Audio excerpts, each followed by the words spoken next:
Why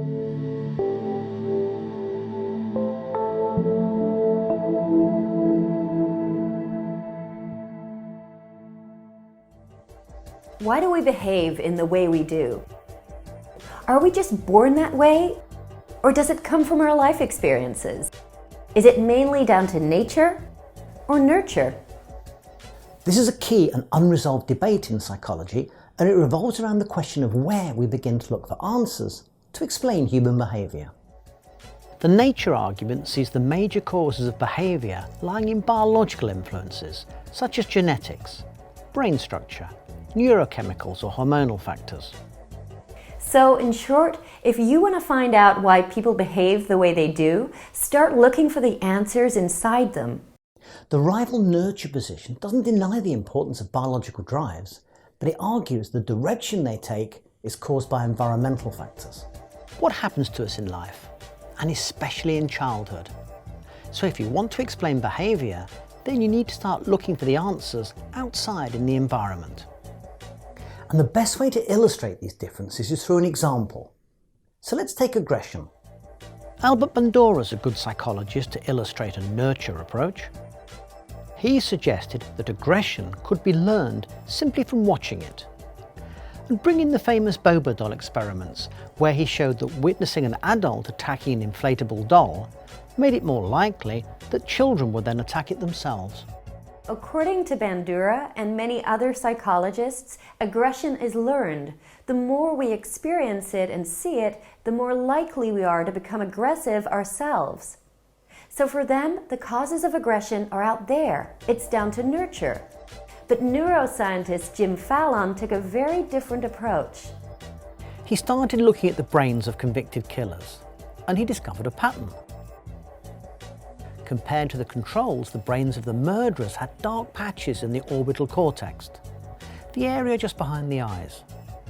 The part of the brain that scientists believe is involved in moral behaviour and the control of impulses. So the killers just couldn't control their impulses. That part of the brain that does this for most people just wasn't working for them. So Jim Fallon argued that the causes of aggressive behavior are located here in the brain and not out there in the environment. And this is a good example to illustrate a nature approach. But it doesn't end there, because Fallon's also good for illustrating the links between nature and nurture. Jim Fallon was in for a shock. Looking through the brains of his immediate and extended family as part of another project, he came across a brain that he himself had identified as a typical killer's brain. And when he broke the code for the name, he found it was his own brain. And when he checked his DNA, he found he'd got most of the hormones identified as being linked with aggression. So according to his own research, he had the brain and the hormones of a natural-born killer. So why wasn't Fallon a gang leader or murderer or something? Well, he believes that what saved him from this fate was his happy and secure childhood. And so that was the key to it. I said, you know, you can offset a bad throw of the dice with genetically in your brain patterns with love and affection. And this led Fallon to rethink some of his long-held ideas.